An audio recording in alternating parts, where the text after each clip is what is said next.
আমরা কি কখনো ভেবে দেখেছি আমাদের চারপাশের প্রিয় মানুষগুলো, যাদের আমরা পরিবার বা সমাজ বলি, তারা কি সত্যি আমাদের ব্যক্তিসত্তাকে ভালোবাসে, নাকি তারা ভালোবাসে শুধুমাত্র আমাদের ওপর তাদের অধিকারকে?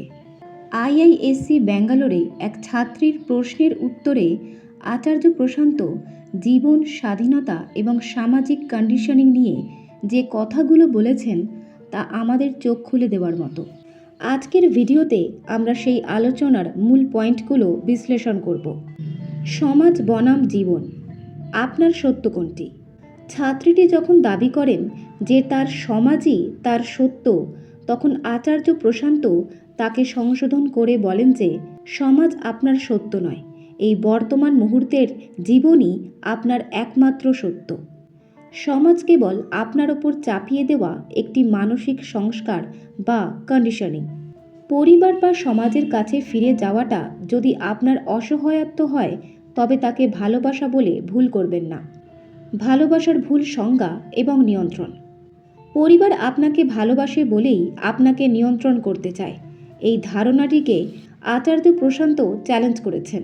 তিনি প্রশ্ন তুলেছেন, যারা আপনাকে পুরনো শেকলে বেঁধে রাখতে চায়, আপনার সাফল্য বা মেধার চেয়ে আপনার গর্ব বা সন্তান ধারণের ক্ষমতাকে বেশি গুরুত্ব দেয়, তারা আপনাকে ভালোবাসে কিভাবে? তাদের এই তথাকথিত ভালোবাসার পেছনে আসলে এক গভীর মালিকানা বোধ কাজ করে। নারী এবং জৈবিক ঘড়ি। নারী পুরুষের শারীরিক পার্থক্যের প্রসঙ্গ উঠলে আচার্য প্রশান্ত বলেন, সন্তান ধারণের ইচ্ছা বা শারীরিক তাড়না আসলে কিছু কেমিক্যাল রিয়াকশন বা শারীরিক প্রবৃত্তি মাত্র। তিনি জোর দিয়ে বলেন যে একজন সচেতন মানুষের কাছে প্রযোজনের চেয়ে মুক্তি বেশি গুরুত্বপূর্ণ হওয়া উচিত। মানুষের প্রাথমিক পরিচয় তার শরীর বা লিঙ্গ নয়, বরং তার চেতনা। জাতপাত এবং প্রথা। হাতুড়ির আঘাত। সমাজ এবং জাতপাতের যে পাথর বছরের পর বছর ধরে জমেছে, তাকে ভাঙতে হলে ক্রমাগত সচেতনতার হাতুড়ি দিয়ে আঘাত করতে হবে। কুসংস্কার একদিনে আসেনি, তাই তাকে তাড়াতেও বারবার সত্যের প্রচার প্রয়োজন। তিনি আমাদের অভিযোগ না করে নিজেদের স্তরে সচেতনতা বাড়ানোর আহ্বান জানিয়েছেন। শারীরিক শক্তি ও স্বাধীনতা। আচার্য প্রশান্ত লক্ষ্য করেছেন যে অনেক সময় নারীরা সামান্য ওজনের ব্যাগ বইতেও পুরুষের ওপর নির্ভর করেন। এই শারীরিক দুর্বলতাও পরাধীনতার একটি বড় কারণ। তিনি নারীদের শারীরিকভাবে শক্তিশালী হওয়ার পরামর্শ দেন, যাতে সামান্য ছোট কাজের জন্য কাউকে নির্ভর করতে না হয়। আত্মনির্ভরশীলতা শুরু হয় শরীর থেকেই। অবকাশ বা ছুটির দিনের ফাঁদ। ভিডিওর একটি অংশে আচার্য প্রশান্ত খুব চমৎকারভাবে দেখিয়েছেন যে আমরা যখন ছুটিতে থাকি, তখন কেন সবসময় সেই পুরনো প্রথা বা পরিবারে ফিরে যেতে চাই। তিনি প্রশ্ন করেছেন, আপনার কাছে যখন পুরো পৃথিবী খোলা, তখন কেন আপনি কোনো নোংরা পুরনো আচার বা অন্ধ সংস্কারের অংশ হতে সেই পুরনো গ্রামেই ফিরে যান? এটা আসলে আমাদের স্বাধীনতার অভাব এবং অভ্যাসের দাসত্ব।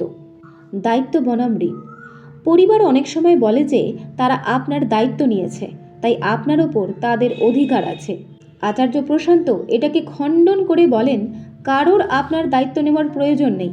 আপনি যদি স্বাধীন মানুষ হন, তবে আপনি নিজেই নিজের দায়িত্ব নিতে সক্ষম।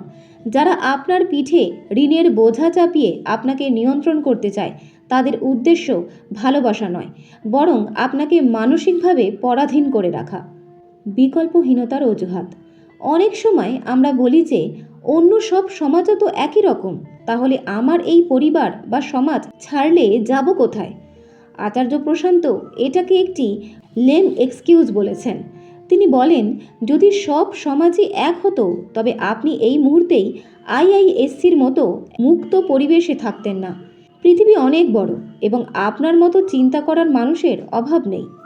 শারীরিক চেহারার ওপর গুরুত্ব। পরিবার বা সমাজ অনেক সময় নারীর যোগ্যতাকে তার রূপ বা সাজগোজ দিয়ে বিচার করে। আচার্য প্রশান্ত বলেন, যারা আপনাকে কেবল এক টুকরো মাংস হিসেবে দেখে, তাদের আপনি কেন গ্রহণ করবেন? তিনি জোর দিয়ে বলেন যে প্রকৃত সৌন্দর্য কসমেটিক্সে নয়, বরং একটি সুস্থ এবং সবল শরীরের ভেতরে থাকে, যা ভালো রক্ত সঞ্চালন এবং ফিটনেস থেকে আসে। হয় এটা নয় ওটা, এই বিভ্রম। পরিবারের আর্থিক অবস্থা খারাপ হলে বা কারোর ওপর অনেকে নির্ভরশীল হলে আমরা ভাবি হয় আমাকে স্বপ্ন ত্যাগ করতে হবে, নয়তো পরিবারের দায়িত্ব নিতে হবে। আচার্য প্রশান্ত বলেন, জীবনকে কখনো হয় এটা নয় ওটা হিসেবে দেখবেন না। আপনি আপনার দায়িত্বগুলো দ্রুত পালন করে শেষ করুন এবং সমান্তরালভাবে নিজের হৃদয়ের কথা শুনে স্বপ্নের পথে হাঁটুন। পরিবারের ভালোবাসা যদি আপনাকে ছোট করে রাখে, আপনার চেতনার চেয়ে আপনার শরীরকে বেশি গুরুত্ব দেয়, তবে বুঝে নিতে হবে সেখানে ভালোবাসা নেই, আছে কেবল কন্ডিশনিং। আচার্য প্রশান্তের এই আলোচনা আমাদের শেখায় যে যতক্ষণ না আমরা আমাদের সচেতনতাকে শরীরের ঊর্ধ্বে নিয়ে যেতে পারছি, ততক্ষণ আমরা স্বাধীন নই। পরিবার বা সমাজের দেওয়া সংজ্ঞায় নিজেকে না হারিয়ে নিজের জীবনের উদ্দেশ্য খুঁজুন। ভিডিওটি ভালো লাগলে লাইক করুন এবং আপনার মতামত কমেন্টে জানান। জীবনের আরও গভীর সত্য জানতে আমাদের সাথেই থাকুন। ধন্যবাদ।